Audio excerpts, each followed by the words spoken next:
الحمد للہ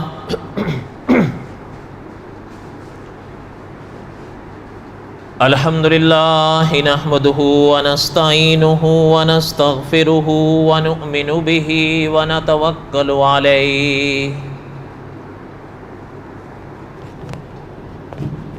ونعوذ باللہ من شرور انفسنا ومن سیئات اعمالنا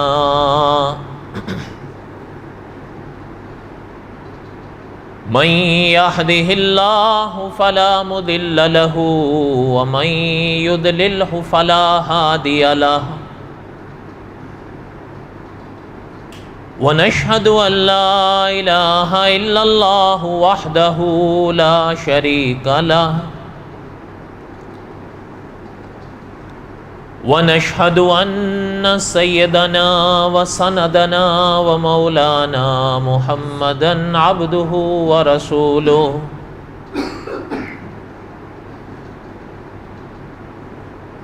أما بعد أعوذ بالله من الشيطان الرجيم بسم الله الرحمن الرحيم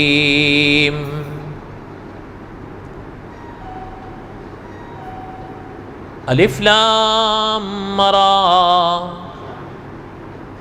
تلك آیات الکتاب المبین انا انزلناه قرآنا عربیا لعلکم تعقلون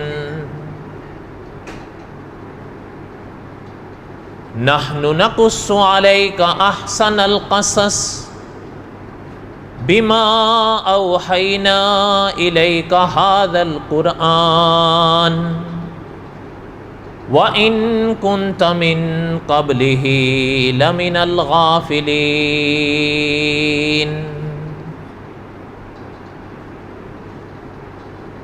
وقال اللہ تعالی فی مقام آخر اِنَّا أَوْحَيْنَا إِلَيْكَ كَمَا أَوْحَيْنَا إِلَى نُوحٍ وَالنَّبِيِّينَ مِن بَعْدِهِ وَأَوْحَيْنَا إِلَى إِبْرَاهِيمَ وَإِسْمَاعِيلَ وَإِسْحَاقَ وَيَعْقُوبَ وَالْأَسْبَاطِ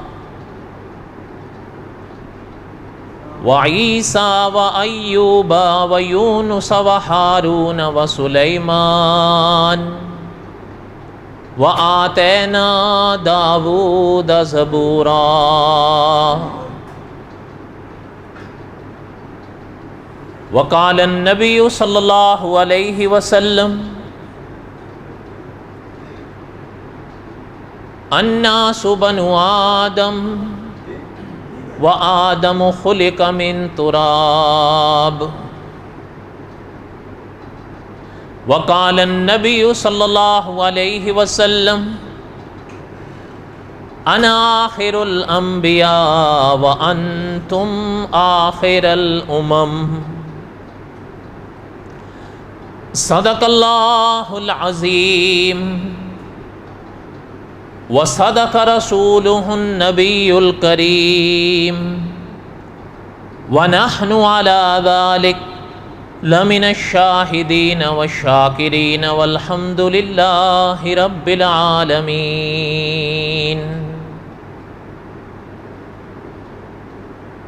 اللہم صلی علی محمد وعلی آل محمد کما صلیت علی ابراہیم وعلی آل ابراہیم انک حمید مجید اللہم بارک علی محمد وعلی آل محمد کما بارکت علی ابراہیم وعلی آل ابراہیم انک حمید مجید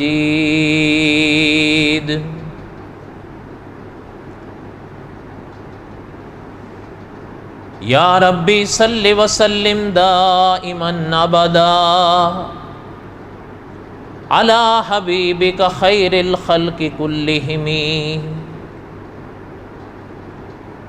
هو الحبیب الذی ترجا شفاعته لكل حول من الاحوال مقتحم.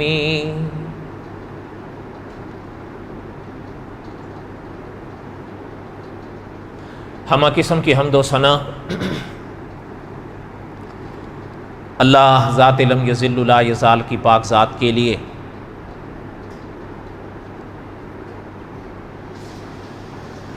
صدق دل سے لا تعداد مرتبہ درود و سلام امام الانبیاء حضرت محمد الرسول اللہ صلی اللہ علیہ وسلم کی پاک ذات کے لیے۔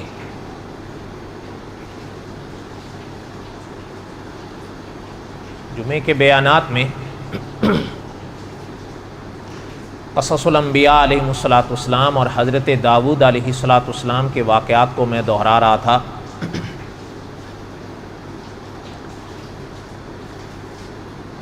حضرت داؤد علیہ السلام کے واقعات کا کچھ ابتدائیہ میں نے پڑھا،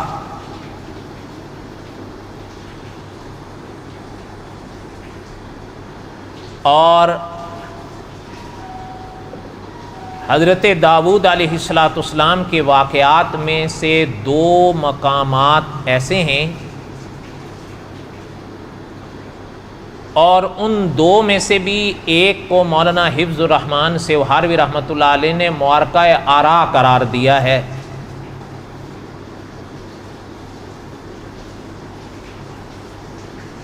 اور حضرت داؤد علیہ السلام کے واقعات میں وہ مشکل ترین واقعہ ہے، ویسے بڑی لمبی چوڑی ابحاث ہیں اس پر، اس لیے میں نے گزشتہ جمعہ عرض کیا تھا کہ میں نے سوچا تھا کہ حضرت داؤد علیہ السلام کے واقعات میں سے جو وہ مشکل واقعہ ہے پہلے اس کو دہرا لیں، آسان تو پڑھتے رہیں گے انشاءاللہ۔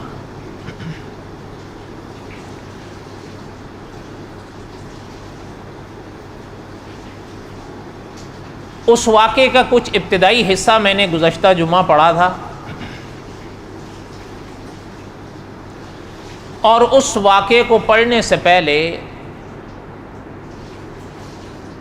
علماء اہل سنت و جماعت نے جو انبیاء علیہ السلام کے بارے میں اہل سنت کا یہ عقیدہ دہرایا ہے، جس کو معصوم عن الخطا کا عقیدہ کہتے ہیں، اس کی تھوڑی سی وضاحت میں نے پڑھی تھی، تاکہ یہ واقعہ پڑھنے سے پہلے یہ بات یا یہ عقیدہ میرے اور سننے والوں کے دل دماغ میں تازہ رہے کہ انبیاء علیہ السلام جو ہیں وہ ہر گناہ سے پاک ہیں، ہر گناہ سے معصوم ہیں۔ اس عقیدے کو علماء اہل سنت و جماعت معصوم عن الخطا کا عقیدہ کہتے ہیں۔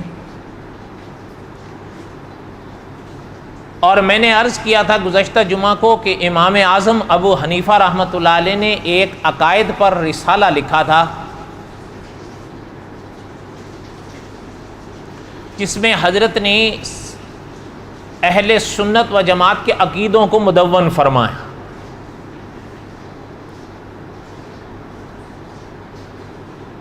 وہ عربی میں تھا،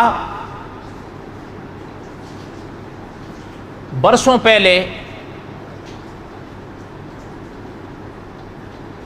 مولانا عبد الحمید صاحب رحمۃ اللہ علیہ فوت ہو گئے، انہوں نے اس رسالے کا اردو ترجمہ کیا،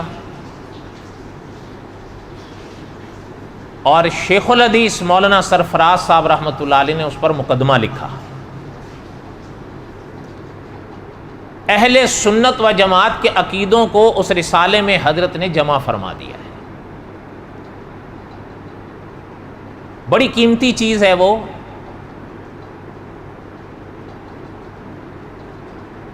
انسان پڑھے تو اس بات تک آسانی سے پہنچ سکتا ہے کہ اگر کچھ وہ بات جسے کوئی آج عقیدے کے طور پر پیش کرے تو ہم اس رسالے میں دیکھیں گے کہ وہ بات ہے یا نہیں، اگر نہیں ہے تو بات واضح ہو جائے گی کہ پھر یہ تو بات نہیں ہے، اس لیے کہ عقیدہ تو پھر سارے مسلمانوں کا صدیوں سے ایک ہی رہا ہے۔ اس لیے کہ آج آپ کے اور ہمارے پاس جو کلام پاک یا احادیث طیبہ کا خزانہ ہے وہ سب ان حضرات کے پاس سے ہی تو آیا ہے۔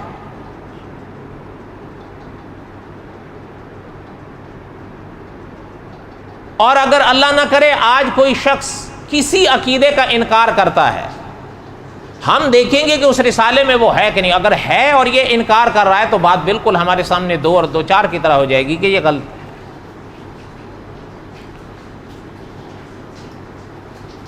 اس رسالے میں امام اعظم ابو حنیفہ رحمۃ اللہ علیہ نے جہاں رسالت کا باب یا عنوان قائم فرمایا،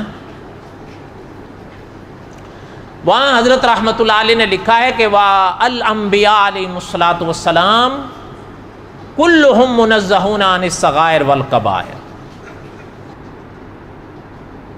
جس طرح کبیرہ سے معصوم ہیں اسی طرح صغیرہ سے بھی معصوم ہیں. اور مولانا ادریس کاندلوی رحمۃ اللہ علیہ نے لکھا ہے، یہ بات بھی یاد رہے، حضرت نے لکھا ہے کہ عقائد ہیں یہ مسلمانوں کے کہ جس طرح انبیاء علیہ السلام کبیرہ اور صغیرہ گناہوں سے معصوم ہیں، ان کے تصور سے بھی معصوم ہیں. والانبیاء علیہ السلام کلہم منزہون عن الصغائر والکبائر. تو بہرحال اس کا کئی خلاصہ تو میں نے گزشتہ جمعہ کو دہرا لیا.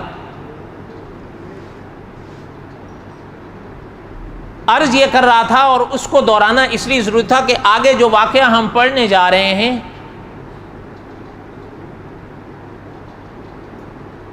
کچھ صاحبان نے قرآن پاک کے اس واقعے کے بیان یا تحریر کے موقع پر بائبل میں ایک واقعہ آتا ہے حضرت داؤد کے بارے میں، وہ وہاں سے اٹھایا اور قرآن پاک کی ان آیات کی تفسیر کے موقع پہ لکھ دیا.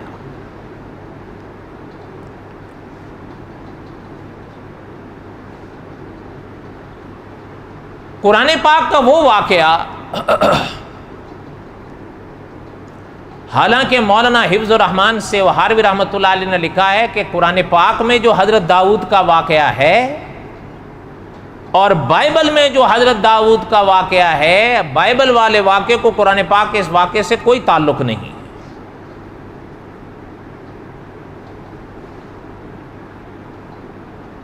لیکن بات انہوں نے یہ محسوس کی، یہ بات مولانا حفظ الرحمان سے وہاروی رحمۃ اللہ علیہ یا دوسرے علماء نے لکھی ہے کہ انہوں نے یہ محسوس کی کہ قرآن پاک میں جو واقعہ ہے حضرت داؤد کا، وہ پڑھنے سے یہ تو پتہ چلتا ہے کہ حضرت داؤد سے کوئی لغزش ہوئی تھی. اور یہ بات میں نے گزشتہ جمعہ دہرا دی تھی کہ علامہ خالد محمود صاحب رحمۃ اللہ علیہ نے لکھا ہے کہ اللہ تعالی رحم فرمائیں، اگر کسی موقع پر انبیاء علیہ السلام کے ایسے واقعات کو دہرانے کی ضرورت پڑے تو وہاں گناہ کا لفظ استعمال نہیں کریں، یہ غلط ہے. حضرت رحمۃ اللہ علیہ نے لکھا ہے کہ وہاں لغزش کا لفظ استعمال کریں. لغزش ہو سکتی ہے انبیاء علیہ السلام سے، ہاں. آگے حضرت نے لکھا ہے کہ پھر یاد رہے کہ ان لغزشوں پر بھی انبیاء علیہ السلام کو قدرت نے باقی نہیں رکھا، ہٹایا ہے وہاں سے. حضرت داؤد علیہ السلام کے اس واقعے کو قرآن پاک میں پڑھیں تو اتنا تو پتہ چلتا ہے کہ حضرت سے کوئی لغزش ہوئی تھی. البتہ وہ لغزش تھی کا قرآن پاک میں اس کی وضاحت نہیں ہے. حضرت داؤد علیہ السلام نے اس موقع پر اللہ تعالیٰ سے معافی مانگی، استغفار فرمایا، یہ بھی ملتا ہے. اور اللہ تعالیٰ نے محترم کو معاف فرمایا، یہ بھی قرآن پاک میں ہے. لیکن کس بات پر یہ نہیں ہے. اور بائبل میں جو واقعہ حضرت داؤد کی طرف منسوب کیا گیا ہے، مولانا حفظ الرحمان سے وہاروی رحمۃ اللہ علیہ نے لکھا ہے کہ کہاں قرآن پاک کا یہ واقعہ جو سورۃ صاد میں ہے اور کہاں بائبل کا وہ واقعہ جو سمویل کتاب میں ہے، دونوں میں زمین آسمان کا فرق ہے. بائبل میں حضرت داؤد کی طرف جس واقعے کو منسوب کیا گیا ہے، محترم نے لکھا ہے کہ وہ واقعہ پڑھنے یا اللہ تعالیٰ معاف فرمائے ماننے کے بعد تو کوئی انسان حضرت داؤد کو نبی، رسول یا کنگ داؤد ماننا تو بڑی دور کی بات ہے، کوئی با اخلاق انسان بھی نہیں مانا جا سکتا. نقل کفر نباشو. اب قرآن پاک میں جو واقعہ ہے اس کا ابتدائیہ میں نے گزشتہ جمعہ پڑھا تھا، اس کو آپ ذرا شروع سے سنیں۔ قرآن مقدس، اچھا ایک چیز یہ بھی سن لیں، غالباً مولانا عبد الحمید سواتی رحمۃ اللہ علیہ نے اپنے تفسیر کے موقع پر فرمایا ہے کہ سرور کونین صلی اللہ علیہ وسلم کی شان پاک ہے کہ پورا ذخیرہ حضور کا پڑھ جائیے یا سن جائیے، کہیں بھی کوئی لفظ، کوئی حرف اللہ کے انبیاء کے لیے ایسا حضور نے استعمال نہیں فرمایا جو ان کے شایان شان نہیں تھا۔ بائبل نے تو خیر کمی کوئی نہیں کی ہے، وہ تھوڑا سا میں سناؤں گا مجبوری کے تحت۔ قرآن پاک میں حضرت داؤد علیہ السلام کے واقعات میں اس واقعے کو تھوڑا سا آپ سنیں جس کا میں نے گزشتہ جمعہ ذکر کیا۔ وَهَلْ أَتَاكَ نَبَأُ الْخَصْمِ، میرے پیغمبر کیا آپ کو ان کی خبر آئی جھگڑا کرنے والوں کی؟ آپ تک پہنچی ہے ان کی خبر؟ اِذْ تَصَوَّرُوا الْمِحْرَابَ، جب وہ داخل ہوئے تھے محراب کو پھلانگ کر۔ معنی یہ ہے عام حالت سے نہیں آئے تھے، ہنگامہ کر کے آئے تھے۔ اِذْ دَخَلُوا عَلَى دَاوُودَ، جب حضرت داؤد کے پاس داخل ہوئے۔ فَفَزِعَ مِنْهُمْ، جب اس طرح آئے تو حضرت داؤد گھبرا گئے۔ علماء نے لکھا ہے کہ یہ گھبراہٹ بتقاضۂ بشریت تھی۔ گھبراہٹ بتقاضۂ بشریت پیغمبر کے پاس آ سکتی ہے، ہاں خشیت جس کو کہتے ہیں وہ ماں سوا اللہ کے کسی کی بھی پیغمبر کے پاس نہیں آ سکتی۔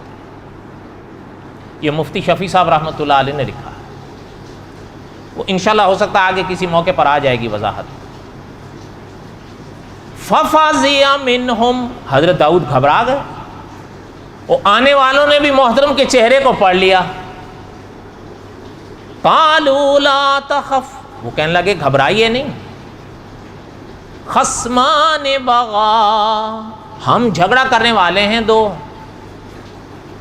زیادتی کی ہے، بعضنا علی بعض، ایک نے دوسرے پر، فحکم بیننا بالحق، آپ کے پاس اس لیے آئے ہیں کہ آپ ہمارے درمیان انصاف کا فیصلہ، ولا تشتت، ہمارے ساتھ زیادتی نہ کیجیے گا، نا انصافی نہ کیجیے گا۔ علماء نے لکھا ہے اگر غور کریں تو یہ جملہ محترم کے سامنے وہ کہہ رہے ہیں، یہ ہے بڑا گستاخانہ جملہ۔ اور آگے کہتے ہیں وَاہْدِنَا إِلَىٰ سَوَاءِ الصِّرَاطِ، ہمیں بالکل ٹھیک ٹھاک راستے کی رہنمائی کیجیے۔ ان کے آنے کا مقصد سمجھ آیا؟ اب آگے سنیں، اِنَّ هَٰذَا أَخِي، ان میں سے ایک آگے بڑھ کے خود ہی کہتا ہے یہ میرا بھائی ہے، لہو 99 ناجہ، اس کے پاس 99 دمبیاں ہیں، ولی ناجۃ واحدہ، اور میرے پاس ایک ہی دمبی ہے، فقال اکفلنیھا، یہ کہتا ہے وہ بھی میں اس کو دے دوں، وعزنی فی الخطاب، اور جس طرح مال میں مجھ سے بڑھ کر ہے بول میں بھی مجھ سے بڑھ کر ہے، مجھے دبا لیتا ہے۔ ان کے آنے کا مقصد سمجھ آ گیا؟ اب قرآن پاک میں یہ واقعہ یہاں، ایک کے پاس کتنی دمبیاں ہیں؟ 99، ایک کم 100، اور دوسرے کے پاس ایک ہے۔ اب یہاں پر یہ دو جملے ذہن میں رکھیے گا، آگے میں حضرت داؤد علیہ السلام کے جواب کو پڑھنے کی کوشش کروں گا اگر وقت ہوگا، لیکن پہلے آپ یہاں سے سنیں جس واقعے کو ہمارے بعض حضرات نے بائبل سے اٹھایا ہے اور ان آیات کی تفسیر میں لکھ دیا ہے، لیکن یہ بات ذہن میں رہے، حضرت داؤد علیہ السلام کے اس واقعے کو جو قرآن پاک بیان فرماتا ہے اور حضرت داؤد علیہ السلام کے اس واقعے کو جو بائبل بیان کر رہی ہے، اللہ تعالیٰ معاف فرمائے، ان کی طرف منسوب کر کے ان دونوں میں زمین آسمان کا فرق ہے۔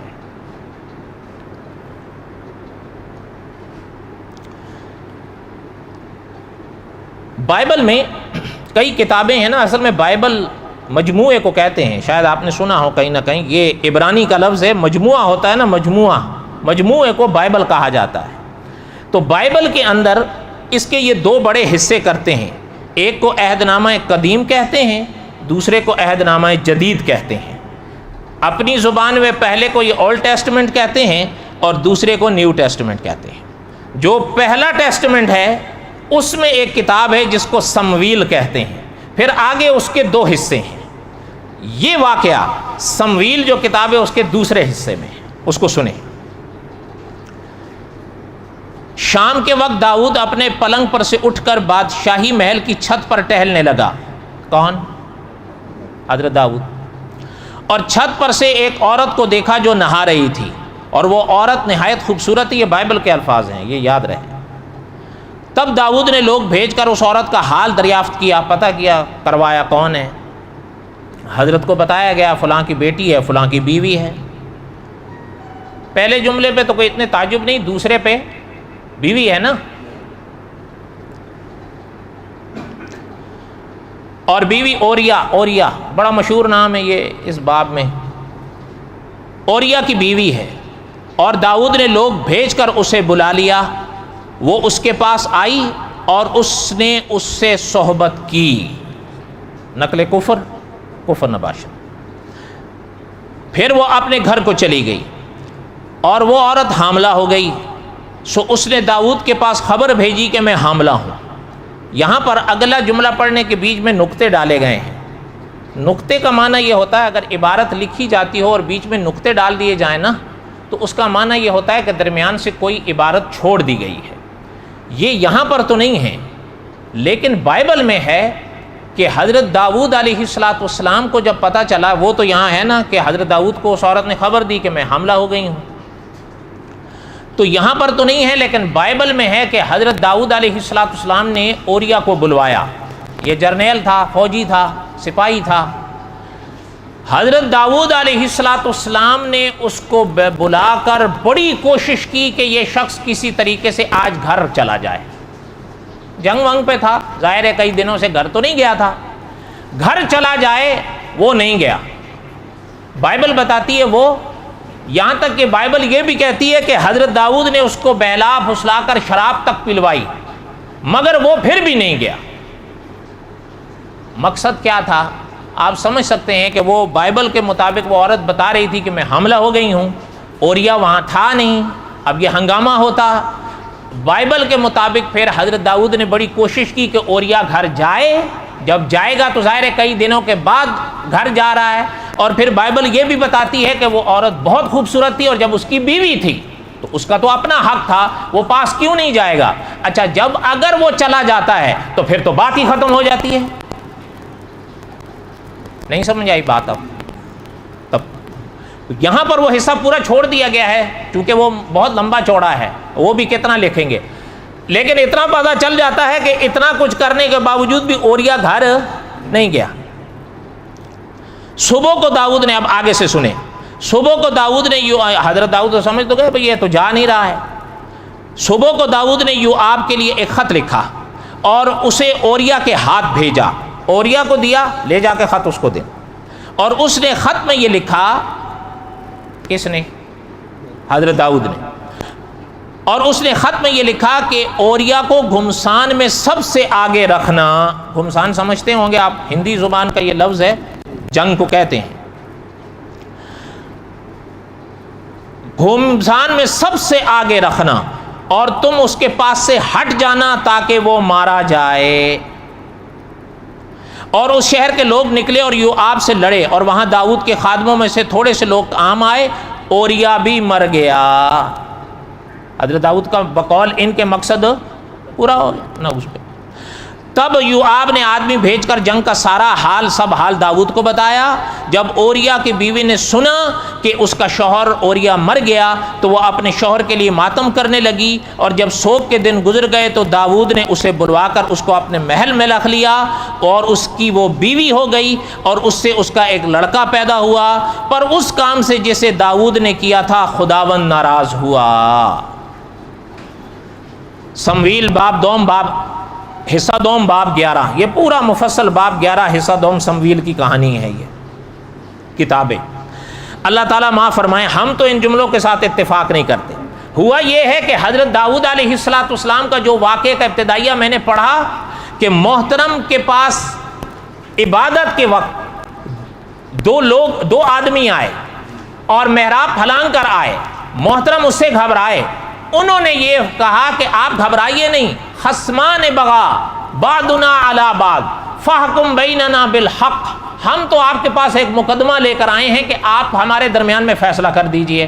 اور آگے چل کے ان میں سے ایک نے کہا کہ لہو 99 ناجا، میرے پاس 99 دمبیاں ہیں، اس کے پاس 99 دمبیاں ہیں، ولی ناجۃ واحدۃ، میرے پاس ایک ہی ہے۔ اچھا، اب یہ جو فکر بائبل کو اٹھا کے ان آیات کی تفسیر میں لگا دیے گئے، اس کی کیا ضرورت تھی؟ اس کی کیا ضرورت تھی؟ ایک بات۔ اچھا، دوسری بات ذرا سنیں، کچھ نے تو یہ کیا کہ انہوں نے کہا کہ نہیں، اصل میں کیا ہے نا، یہ تو بالکل بائبل کے جملے میں صاف پتہ چل رہا ہے، اللہ تعالیٰ معاف فرمائیں کہ وہاں حرام کاری کی بات ہوئی ہے۔ اب کسی نے پھر یہ کیا کہ اس واقعے کو لکھا تو وہ حرام کاری والا لفظ ہٹا دیا، وہ تو ہٹا دیا، باقی لکھ دیا، اس کی کیا ضرورت ہے؟ او بھائی، جب یہ واقعہ دور دور تک بھی قرآن پاک میں نہیں، اور مولانا حفظ الرحمان سے ہروی رحمۃ اللہ علیہ نے لکھا ہے کہ سرور کونین صلی اللہ علیہ وسلم نے بھی کہیں ایک حرف ایسا بیان نہیں فرمایا، تو کیا ضرورت پڑی ہے کہ بائبل سے اٹھا کر وہاں لگا دیا گیا؟ مولانا حفظ الرحمان سے ہروی رحمۃ اللہ علیہ نے لکھا ہے کہ بائبل کے اس واقعے کو پڑھنے کے بعد حضرت داؤد علیہ السلام کو نبی، رسول، صاحب شریعت، پیغمبر ماننا تو بڑی دور کی بات ہے، با اخلاق انسان نہیں مانا جا سکتا، نقل کفر نباشا۔ تو کیا ضرورت پڑی ہے کہ اچھا دیکھیں، آپ کا ہمارا عقیدہ یہ ہے کہ الحمد کی الف سے لے کر والناس کے سین تک پورا قرآن حرف بحرف محفوظ ہے۔ سرور کونین صلی اللہ علیہ وسلم کے فرامین میں ابحاث آتی ہیں اقسام کے لحاظ سے، لیکن احادیث طیبہ کا ایک اپنا خاص مقام ہے۔ نہ احادیث طیبہ میں ہے یہ واقعہ اس طرح، نہ بائبل کا یہ واقعہ قرآن پاک میں کہیں ہے، تو اس کو وہاں پر قبول کرنے کا کیا معنی ہے؟ پھر حرام کاری کے لفظ کو ہٹا کے قبول کرنے کا بھی کیا معنی ہے؟ کیا ضرورت پڑی ہے بھئی اس کو ہر حال میں قبول کرنے کی؟ اچھا، ایک اور ہے، ذرا سنیں، میں نام نہیں لیتا اس کا، اس نے تفسیر کے موقع پہ لکھا، انہوں نے کہا بھئی نہیں، اب ظاہر ہے اب اتنے ایسی بات کیسے قبول کی جائے؟ تو انہوں نے کہا نہیں، اصل میں بھئی دیکھیں، یہ تو ہوا ہے نا کہ حضرت داؤد سے لغزش ہوئی ہے۔ پھر لکھتا ہے، کہتا ہے کہ اصل میں یہ اوریا والا واقعہ تو نہیں ہوا اس طرح جس طرح یہاں لکھا گیا ہے، لیکن اصل ہوا یہ ہے کہ حضرت داؤد نے اوریا سے اپنی بیوی کو طلاق دینے کا مطالبہ کیا تھا، اور آگے لکھتا ہے کہ ان کے ماحول میں یہ مطالبہ کوئی برا بھی نہیں مانا جاتا تھا، اور آگے لکھتا ہے کہ چونکہ اوریا کی جو بیوی تھی وہ بڑی سمجھدار تھی، انہوں نے لکھا ہے نا کہ وہ بڑی، ابھی تو پڑھا ہے وہ بڑی، اچھا اس نے خوبصورت کا ہٹا کے کیا لفظ لگا دیا؟ بڑی سمجھدار تھی، تو اس لیے حضرت داؤد نے اوریا سے کہا کہ بھئی اس کو طلاق دے دو، تم طلاق دے دو گے تو میں شادی کر لوں گا۔ اچھا، اب ان کا کہنے کا مطلب یہ، آگے وہ لکھتا ہے، کہتا ہے کہ اصل میں یہ حضرت داؤد نے یہ مطالبہ کیا تھا، آگے لفظ لکھا ہے معاشرہ، معاشرے کا لفظ میں استعمال کر رہا ہوں، اس نے سوسائٹی کا لفظ استعمال کیا ہے، سوسائٹی معاشرے کا ہی ترجمہ نہیں، کہتا ہے اس سوسائٹی میں یہ چیز بری نہیں مانی جاتی تھی۔ اچھا، اب وہ کہتا ہے یہ کوئی گناہ نہیں، آگے لکھتا ہے کہ اس سوسائٹی سے متاثر ہو کر اوریا سے طلاق کا مطالبہ کیا تھا۔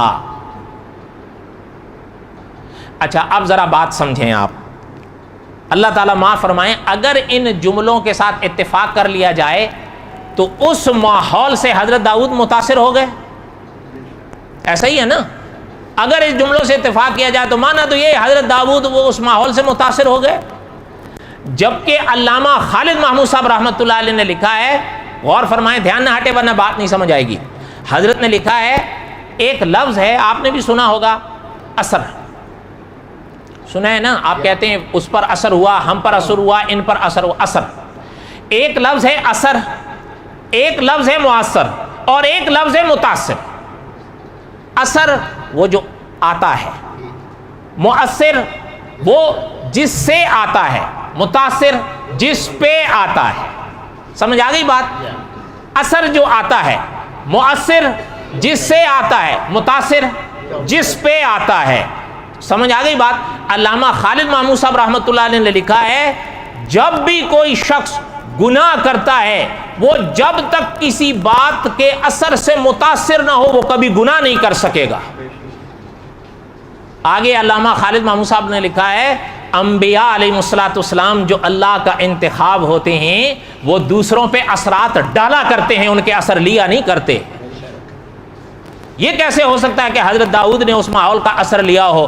حضرت داؤد نے اس ماحول کو بدلا تھا، یہ نہیں کہ اس سے متاثر ہو گئے تھے، نعوذ باللہ.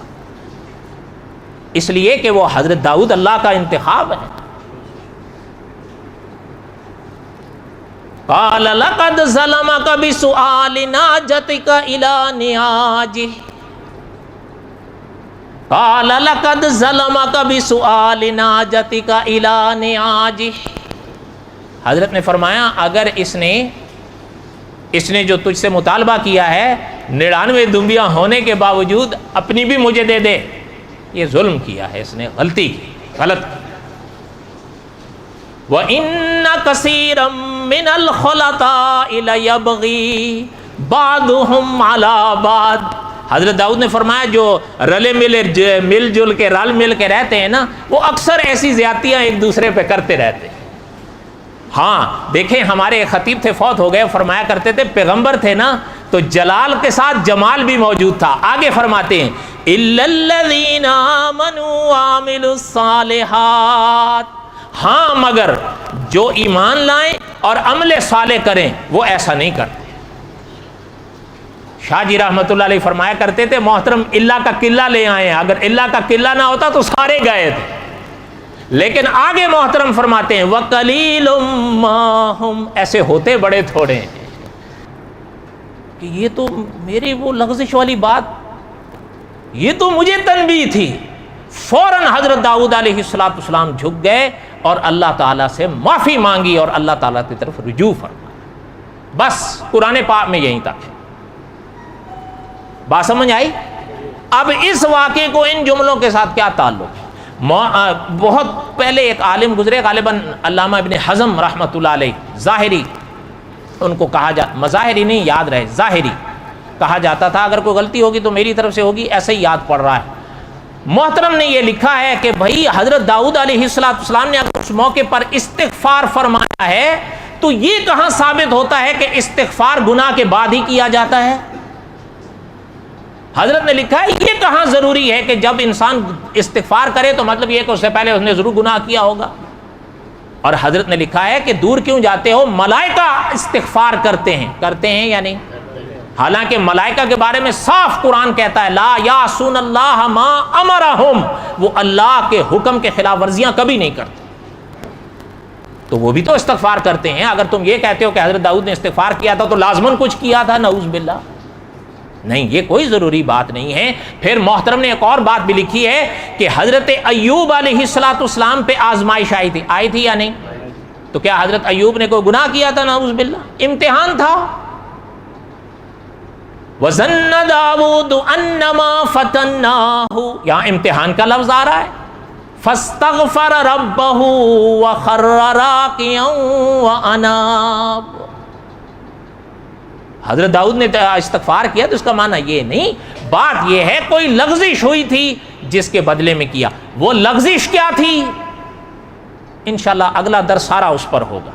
یہ ان جملوں کے ساتھ تو ہم اتفاق نہیں کر سکتے، نہ کوئی مسلمان کر سکتا ہے. باقی وہ کہنا کہ جی وہ معاشرے سے متاثر ہو کر صرف اوریا کی بیوی سے طلاق کا مطالبہ کیا تھا، ہم ان جملوں کے ساتھ بھی اتفاق نہیں کرتے. بول دیں ہم ان جملوں کے ساتھ بھی اتفاق نہیں کرتے. اور محققین علماء نے نہیں کیا، انہوں نے مطلقاً کہا ہے کہ صرف بائبل کے اس جملے کو قبول کرنے کے لیے، یہ کہنے کے لیے کبھی ادھر کبھی ادھر کبھی ادھر کبھی ادھر، بھائی بائبل کی سند ہے کہاں؟ بائبل خود ایک واقعے کا ایک جگہ اس طرح اظہار کرتی ہے، دوسری جگہ انکار کر دیتی ہے۔ یہاں تک بات سمجھ آئی ہے؟ اور بولو تو صحیح۔ اب یہ قصہ ابھی باقی ہے نا، اس لیے پریشان نہیں ہونا، ابھی باقی ہے۔ وما علینا الا البلاغ المبین، سنت ہے۔